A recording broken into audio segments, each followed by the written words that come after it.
तो हेलो भाई, कैसे हो भाई। उम्मीद करता हूँ आप लोग अच्छे होंगे। तो भाई मेरा नाम है दीपक और भाई मैं उत्तर प्रदेश का रहने वाला हूँ, एक छोटे से गांव का भाई।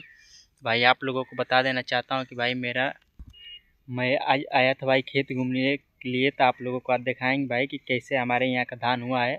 और भाई आप लोगों को बता देना चाहता हूँ, ये वीडियो अच्छा हो या ना हो भाई, लेकिन इस वीडियो को पूरा फुल वॉच करना भाई आप लोग। क्योंकि भाई मैं बहुत दिन की बात कैमरे के सामने आकर के बोल रहा हूँ भाई। अगर कुछ भी गलती हो भाई तो आप लोग माफ़ कर देना, और इसमें भाई एक कमेंट कर देना मेरी कि क्या गलती है आप लोग। भाई आप लोगों को आज आइए आप लोगों को खेत दिखा देता हूँ। तो देख सकते हो भाई, इसमें ये भाई धान कम से कम 1 महीना हो गया है और इसमें हमारे ये भाई इसमें पानी भराए हैं, देख सकते हो। लेकिन भाई ये धान बहुत छोटा है, इस बारिश की वजह से भाई ये धान नहीं बढ़ रहा है। भाई ट्यूबवेल से पानी भराना पड़ता है, देख सकते हो आप लोग खुद ही। तो भाई आप लोग बताना कमेंट में कि आप लोग कौन। तो भाई चैनल के सब्सक्राइब कर लिया जा, आवाज़ आई।